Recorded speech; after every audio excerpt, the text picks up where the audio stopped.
Assalamualaikum warahmatullahi wabarakatuh. Perkenalkan, nama saya Fahririn, dosen pada program studi ilmu hukum Fakultas Hukum Universitas Shahid Jakarta. Pada kesempatan ini saya akan menjelaskan mengenai mata kuliah yang saya ampu, yaitu hukum acara pidana. Nah, hukum acara pidana ini merupakan mata kuliah yang terdapat pada semester genap, tepatnya di semester 4 dengan bobot 3 SKS.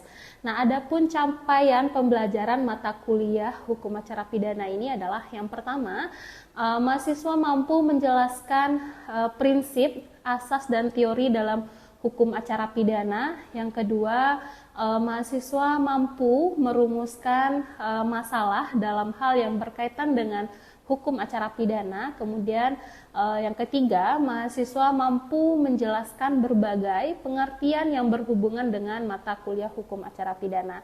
Dan yang keempat adalah mahasiswa mampu mencari permasalahan di bidang hukum acara pidana, menganalisis putusan hakim dan mencari pemecahan masalahnya. Dan yang terakhir adalah mahasiswa mampu membuat makalah tentang hukum acara pidana dan mempresentasikannya serta mendiskusikan dalam kelompok. Nah, berikut ini saya akan menjelaskan deskripsi mata kuliah hukum acara pidana ataupun capaian pembelajarannya, yaitu hukum acara pidana akan membahas tentang pengertian dan sejarah hukum acara pidana, sumber hukum acara pidana dan lingkungan yang berlakunya, kemudian asas-asas hukum acara pidana, penyelidikan, penyidikan, kemudian penuntutan dan kelembagaannya. Kemudian akan membahas terkait dengan penangkapan, penahanan, penggeledahan, serta hak-hak tersangka, hak terdakwa, dan bantuan hukum.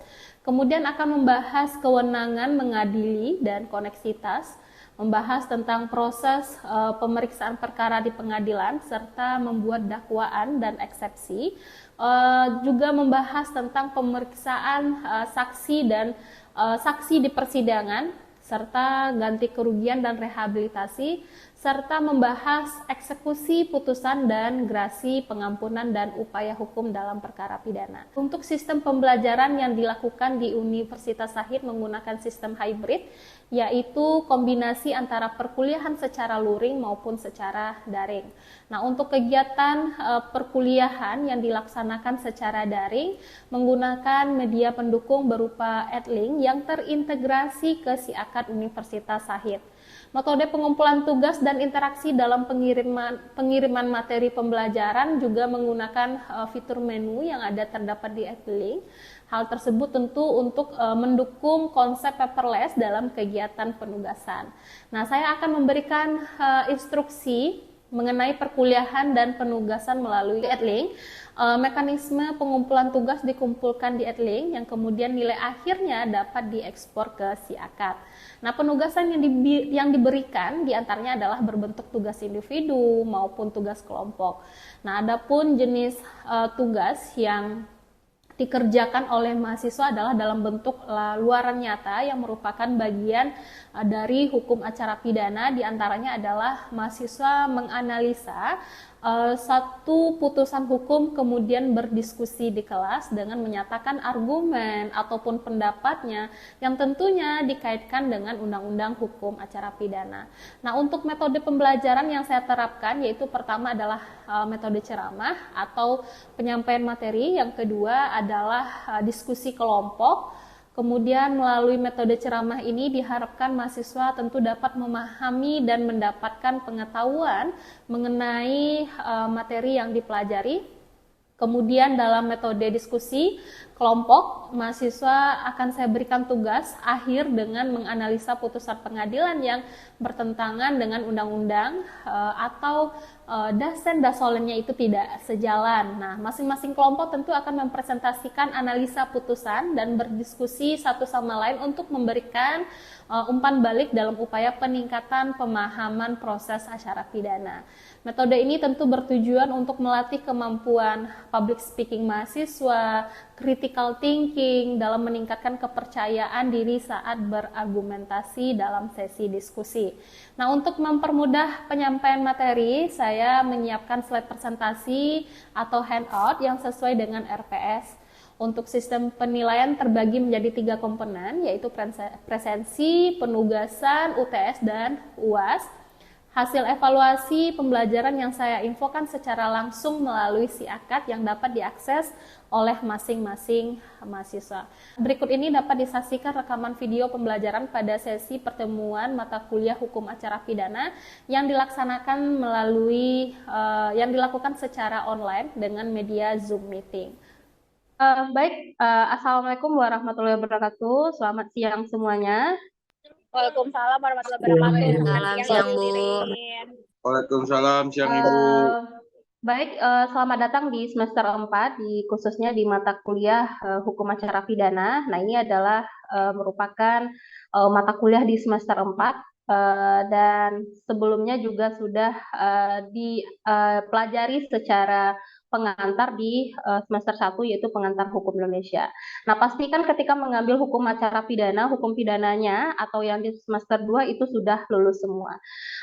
Baik, untuk pertemuan hari ini, untuk pertemuan pertama di mata kuliah hukum acara pidana, kita mulai saja terkait dengan pengantar atau yang menjadi ruang lingkup hukum acara pidana. Jadi sebelum kita lebih jauh membahas tentang hukum acara pidana, kemudian apa saja yang membahas tentang acara pidana itu, kita akan membahas dulu dari segi pengertian, kemudian fungsinya, kenapa perlu kita mempelajari hukum acara pidana, kemudian pengertian juga termasuk kita harus memahami fungsinya, kemudian bagaimana sifat hukum acara pidana itu. Saya share screen, pastikan semuanya on cam ya, on cam dan menyimak materi yang akan saya sampaikan. Jangan ada yang jalan-jalan, fokus kameranya dan materinya ke saya ya. Kelihatan, Bu. Lihat Ibu. Kelihatan ya materinya. Nah, baik, untuk materi hari ini hukum acara pidana. Nah, sebelum kita masuk ya ke pengertian, mungkin saya sedikit mereview mata kuliah hukum acara pidana ini di pengantar hukum Indonesia yang sudah pernah saya jelaskan. Nah, siapa di sini yang bisa menjelaskan atau mengerti apa itu hukum acara pidana?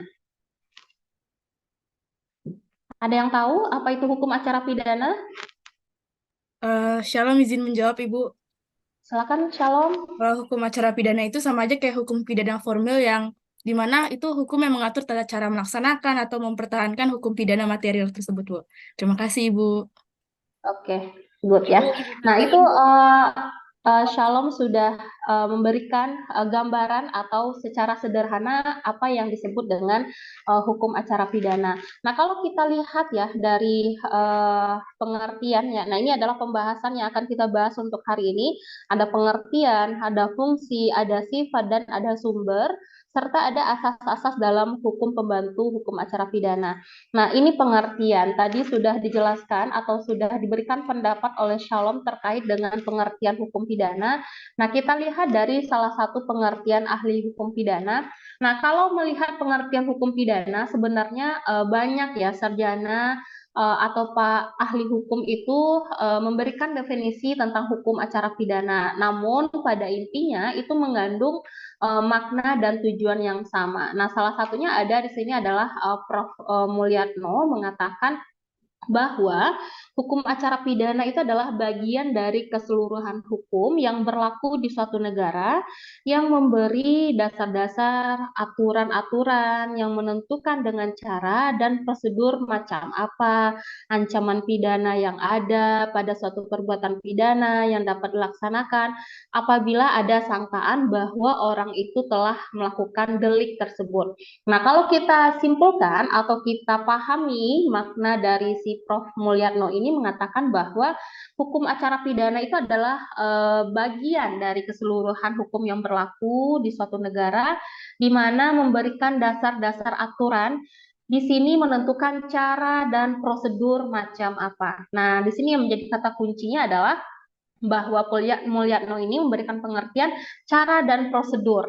Nah, terlihat bagaimana cara menerapkan aturan-aturan itu sesuai dengan peraturan perundang-undangan secara prakteknya atau secara prosedurnya terhadap perbuatan pidana yang dapat dilakukan atau yang disangkakan kepada seseorang yang melakukan tindak pidana. Jadi di sini perlu diingat saja, kalau ditanya apa itu hukum acara pidana, ya ingat saja itu adalah prosedur atau cara dalam menyelenggarakan aturan-aturan terhadap seseorang yang melakukan tindak pidana. Nah, contoh sederhananya adalah misalnya si A melakukan tindak pidana pencurian. Nah, tindak pidana pencurian si A ini adalah si pelaku. Nah, bagaimana si pelaku ini agar diberikan sanksi pidana atau sampai masuk ke lembaga pemasyarakatan? Nah, disinilah kita akan mempelajari cara dan prosedurnya, mulai dari laporan, kemudian pemeriksaan alat bukti dan saksi-saksi, kemudian dilimpahkan kejaksaan, kemudian diperiksa oleh pengadilan sampai ke putusan. Nah, proses itulah akan yang kita pelajari di hukum acara pidana, ya. Itu dari segi pengertian.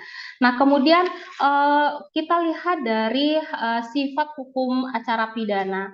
Nah, sifat hukum acara pidana itu bertitik tolak dari hukum acara pidana bahwa hukum pidana itu adalah hukum publik yang dimana ini adalah yang paling diutamakan atau mempertahankan esensi dari hukum pidana itu. Kita ketahui bahwa hukum pidana itu adalah hukum publik, dan ini yang membedakan antara hukum pidana dengan hukum perdata. Nah, sifat hukum acara pidana tentu harus memberikan kepastian, prosedur dan rasa keadilan, baik dianasir oleh orang yang memberikan yang dituntut maupun kepentingan-kepentingan masyarakat itu sendiri. Nah, kemudian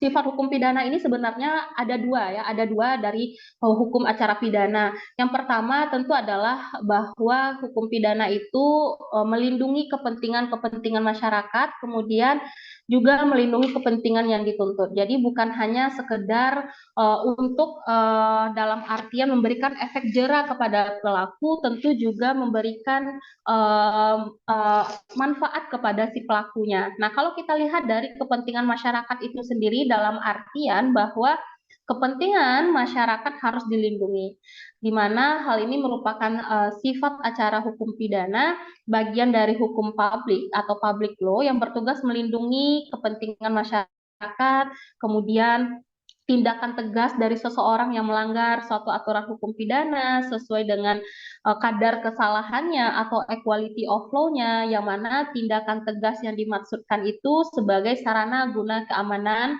ketentraman, dan kenyamanan hidup masyarakat. Nah, jadi itu yang menjadi kata kuncinya kalau ditanya bagaimana kepentingan masyarakat, tentu tujuannya adalah memberikan keamanan, ketentraman, dan kedamaian hidup masyarakat. Nah, kalau dari aspek kepentingan orang yang dituntut dalam artian hak-hak yang dituntut itu dipenuhi secara wajar sesuai dengan ketentuan hukum positif dalam konteks negara hukum atau Rechtsstaat. Jadi, oleh karena itu orang yang dituntut harus mendapat perlakuan yang wajar, yang adil, sehingga jangan sampai nanti ada perlakuan yang tidak mengenakan atau hal-hal yang melanggar hak-hak asasi manusia.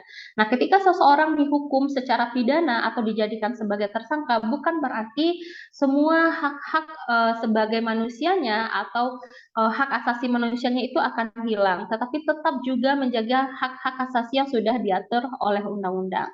Nah, ini adalah sifat hukum acara pidana yang tentunya ini membedakan antara hukum pidana dengan hukum perdata, yaitu adalah hukum publik.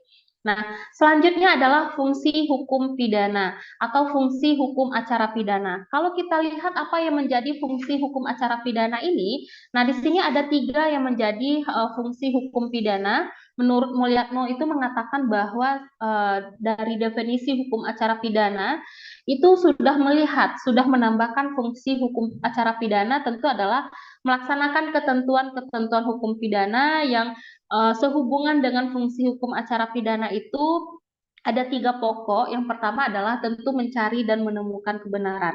Artinya jangan sampai ketika kita menerapkan seseorang menjadi pelaku atau tersangka, jangan sampai itu adalah bukan orangnya. Jadi harus benar-benar kalau si A itu melakukan pencurian, benar nggak si A pencurian atau ada orang lain di belakang si A ini sehingga dia melakukan pencurian. Nah, itu makna dari menemukan kebenaran yang sebenar-benarnya siapa yang menjadi pelaku tindak pidana. Kemudian pengambilan putusan oleh hakim. Nah, pengambilan putusan oleh hakim ini tentu juga menjadi pedoman oleh hakim dalam mengambil keputusan ketika seseorang itu dalam proses pembuktian, pemeriksaan saksi-saksi, pemanggilan ahli-ahli, atau hal yang berkaitan dengan proses acara pidana pada saat proses persidangan itu akan mempengaruhi putusan oleh hakim. Nah, itu ya. Kemudian yang ketiga adalah pelaksanaan daripada putusan yang telah diambil. Nah, ini tentu jelas.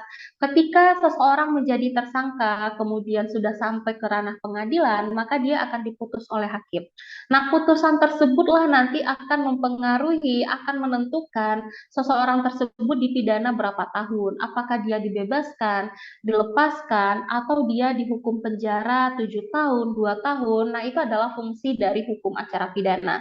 Karena ada proses dan cara yang harus kita lalui ketika seseorang itu melaksanakan dari putusan pengadilan. Nah, itu ya. Kemudian tujuan dari hukum acara pidana. Nah, tujuan hukum acara pidana ini kita lihat bahwa pedoman pelaksananya itu ada di Kitab Undang-Undang Hukum Acara Pidana yang memberi penjelasan tentang tujuan hukum acara pidana adalah untuk mencari dan mendapatkan atau setidak-tidaknya mendapatkan kebenaran material. Nah, kebenaran material itu adalah kebenaran yang selengkap-lengkapnya dari suatu perkara pidana dengan menerapkan ketentuan hukum acara pidana secara jujur dan tepat. Tujuannya untuk mencari siapakah pelaku yang dapat didakwa melakukan pelanggaran hukum. Selanjutnya meminta pemeriksaan dan putusan pengadilan guna menentukan apakah terbukti bahwa suatu tindak pidana yang dilakukan oleh orang yang didakwakan itu dapat dipersalahkan. Nah, jadi di sini artinya bahwa mencari kebenaran material itu adalah mencari yang sebenar-benarnya, mencari fakta-fakta yang sebenarnya, fakta-fakta hukum, kemudian fakta-fakta di persidangan. Benar nggak seseorang ini melakukan pencurian? Benar nggak seseorang ini melakukan pembunuhan? Jadi nggak ada lagi istilah yang salah tangkap, kemudian pelakunya salah, polisi salah menentukan pelakunya, atau buktinya tidak cukup. Jadi ini yang menjadi tujuan hukum acara pidana. Kenapa kita harus melewati prosedur dan caranya, biar nanti tidak ada yang istilah salah tangkap atau tidak pelakunya itu bukanlah pelaku yang sebenarnya. Nah, itu yang menjadi tujuan hukum acara pidana. Jadi, subjeknya itu adalah terkait dengan alat bukti yang sah, sehingga dapat menentukan, dapat didakwa melakukan suatu tindakan pidana. Menggariskan suatu pemeriksaan dan putusan pengadilan agar ditentukan apakah suatu tindak pidana ini telah terbukti dilakukan orang yang telah didakwa itu. Nah, kemudian asas-asas hukum pidana. Nah, asas-asas hukum pidana ini memang banyak sebenarnya, dan ini juga menjadi pembeda antara hukum pidana dengan hukum-hukum lainnya. Kalau kita lihat yang pertama di sini ada peradilan cepat, sederhana, dan biaya ringan. Kemudian ada juga asas praduga tidak bersalah, ada perlakuan sama di depan hakim dan memperoleh bantuan hukum, pemeriksaan secara terbuka, dan azas nebis idem. Nah, ini akan saya jelaskan secara satu persatu. Boleh nanti dicatat ya apa saja yang menjadi poin-poin yang paling penting ketika dalam asas-asas hukum acara pidana ini. Nah, yang pertama kalau kita lihat peradilan cepat, sederhana, dan biaya ringan ini tentu adalah merupakan yang menjadi karakter atau yang menjadi kalau ditanya perbedaan antara hukum pidana dengan hukum perdata, salah satunya adalah peradilan cepat, sederhana, dan biaya ringan. Nah, ini ada 3 kata di sini. Ada cepat, sederhana, dan biaya ringan. Serta bebas, jujur, dan tidak memihak itu harusnya sudah diatur dalam undang-undang. Dikatakan bahwa dalam KUHP itu kalau kita lihat dalam penjabarannya di pasal 24, ayat 4, 25 ayat 4, 27, yang pada dasarnya yang memuat ketentuan bahwa penahanan terkait yang telah lewat waktu, seperti penyidik yang sudah terlalu lama menahan si tersangkanya, mau nggak mau itu harus dikeluarkan. Nah, itu adalah contoh sederhananya. Artinya, setelah seseorang menjadi pelaku tindak pidana, mereka harus diproses secara cepat. Artinya harus ada waktu yang ditentukan kepada tersangka sehingga ini memberikan kepastian hukum. Harus sederhana dan biaya ringan. Nah, ini diartikan tidak boleh berlama-lama dalam proses hukum acara pidana ini karena sudah ada waktu yang sudah ditentukan seperti lamanya penahanan, penyitaan, kemudian eh, penetapan tersangka, itu ada aturannya semuanya. Jadi tidak bisa memakan waktu yang begitu lama sehingga tersangka itu tidak tahu prosesnya sampai di mana, yang tidak memberikan kepastian hukum. Nah, perlakuan sama di depan hakim. Nah, perlakuan yang sama di depan hakim atau di depan hukum sebenarnya ya.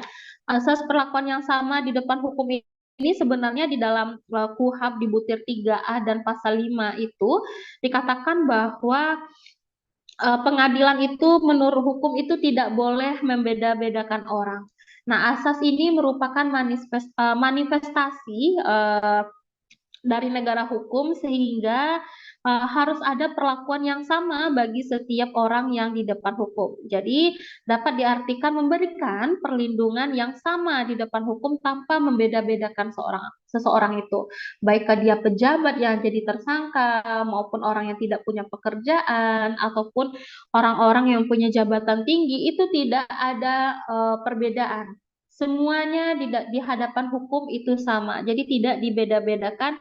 Tujuannya adalah untuk menjamin peradilan, mengadili dengan tidak membeda-bedakan orang ini, bahwa lembaga peradilan ini tidak mencampurkan urusan-urusan terkait dengan pihak-pihak yang terkait. Misalnya dia adalah seorang pejabat yang tersandung kasus korupsi, kemudian ada juga pencurian terhadap sepeda motor. Nah, itu artinya jangan dibeda-bedakan dengan perlakuannya, mentang-mentang dia pejabat, kemudian kita memperlakukannya dengan berbeda dengan orang yang melakukan pencurian. Sama-sama tersangka, sama-sama melakukan tindakan yang dilarang oleh undang-undang, jadi tidak ada perbedaan, jadi sama di depan hukum.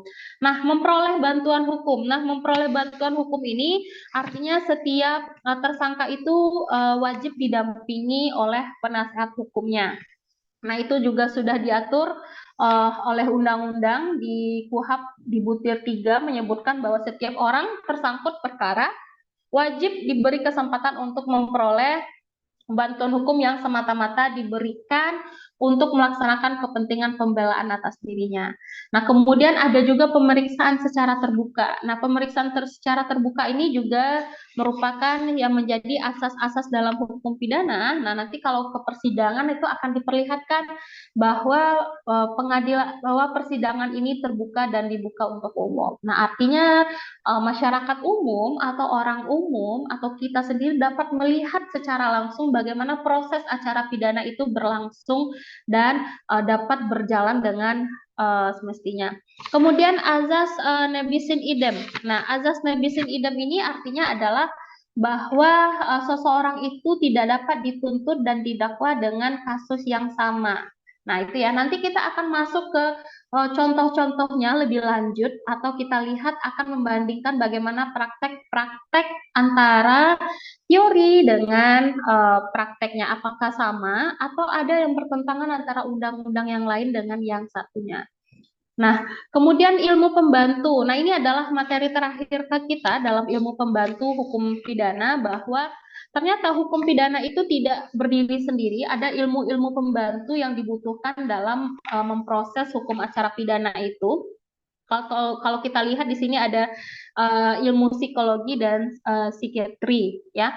Ilmu psikologi ini adalah cabang filsafat yang mempelajari secara psikis kegiatan alam sadar, pikiran dan jiwa. Jadi pada intinya ini akan mempelajari tentang kejiwaan seseorang. Nah, contoh sederhananya adalah ketika seseorang melakukan pembunuhan. apakah seseorang itu melakukan pembunuhan murni karena dirinya sendiri atau karena ada hal-hal yang lain, salah satunya adalah gangguan kejiwaan. Nah, itu akan dipelajari dalam ilmu psikologi yang membantu dalam proses hukum acara pidana melalui dari hasil visum dokter, hasil pemeriksaan dokter. Nah, seperti itu. Nah, kriminologi dan viktimologi ini, kriminologi itu adalah ilmu tentang penjahat, sedangkan viktimologi itu adalah ilmu tentang korban.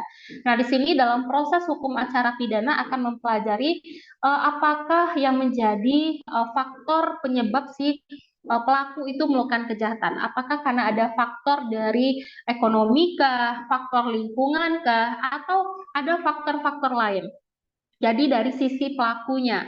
Nah, lain halnya dengan viktimologi ini adalah ilmu yang mempelajari terkait dengan dari sisi korbannya. Nah, dari sisi korban ini maksudnya adalah apakah si korban itu mempunyai andil terjadinya kejahatan tersebut atau korban ini apa yang perlu dilindungi oleh dari segi negara hukum. Berarti kita memberikan perlindungan kepada korban, apa saja yang harus dilakukan oleh korban ketika dia menjadi pelaku kejahatan.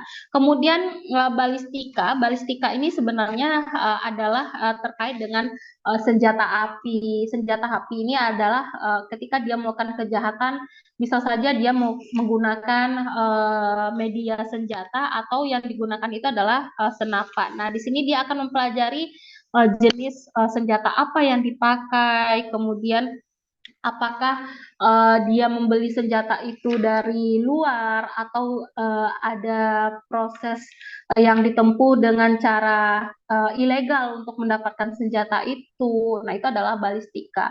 Kemudian ada juga daktiloskopi. Nah, di sini mempelajari tentang sidik jari atau terkait dengan DNA seseorang. Nah, itu adalah ilmu pembantu dalam hukum acara pidana di pertemuan pertama hari ini. Nah, silakan kita buka sesi tanya jawab. Silakan kalau yang ingin bertanya, silakan bertanya terkait dengan materi hari ini. Saya buka sesi tanya jawabnya. Saya stop share screen-nya. Silakan bertanya yang ingin bertanya. Baik, Bu. Yang ingin bertanya? Izin bertanya, Bu. Wahab? Iya, Bu, izin bertanya, Bu. Ya, silakan Wahab. Terkait dengan pada asas-asas hukum acara pidana. Ya. Dan tentu pada penjelasan poin keempat yaitu adalah asas memperoleh bantuan hukum. Tentu kalau dalam asas memperoleh bantuan hukum di sini tentu seorang korban ataupun pelaku memerlukan pengacara sebagai kuasa hukum dalam membantunya di pengadilan. Nah, apakah ada proses memperoleh bantuan hukum yang tidak berbayar, Bu? Oke. Karena tingkat ekonomi masyarakat di sini kan Ya, berbeda-beda. berbeda-beda, Bu. Nah, terkait dengan azas bantuan hukum, di mana sudah dijelaskan di dalam KUHP ya, Butir 3F menyebutkan setiap orang yang tersangkut perkara itu wajib diberi kesempatan untuk memperoleh bantuan hukum yang semata-mata diberikan untuk melaksanakan kepentingan pembelaan dirinya. Nah, pertanyaannya bagaimana kalau seandainya kata wajib itu seseorang itu tidak mampu untuk dia untuk artinya mendapatkan penasihat hukum dari segi faktor ekonomi. Nah, perlu dipahami bahwa bantuan hukum ini wajib diberikan kepada pelaku tindak pidana yang di atas dari 5 tahun. Itu yang pertama. Yang kedua, bagaimana kalau seandainya si pelaku atau tersangka itu tidak terkendala dengan faktor ekonomi. Nah, sebenarnya negara sudah mempersiapkan beberapa lembaga-lembaga bantuan hukum yang diberikan kepada si pelaku atau tersangka secara cuma-cuma. Artinya tidak diberikan secara gratis dengan prosedur yang sudah ditentukan. Misalnya seperti mengurus surat izin tidak mampu, kemudian tidak mampu untuk membayar jasa advokat, kemudian juga dapat ditempuh dengan lembaga-lembaga bantuan yang biasanya di setiap tingkat penyidikan atau tingkat proses acara itu ada. Seperti di kepolisian ada posbakum, kemudian di kejaksaan juga ada posbakum, kemudian di pengadilan ada juga posbakum. Bagi yang tidak mampu silakan ajukan bantuan hukum kepada aparat penegak hukum atau kepada lembaga-lembaga yang sudah ditentukan oleh negara. Nah, itu ya. Sama yang lain ada? Cukup?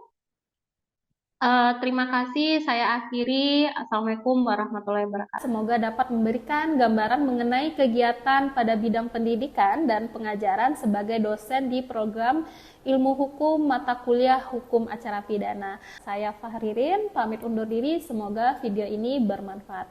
Assalamualaikum warahmatullahi wabarakatuh.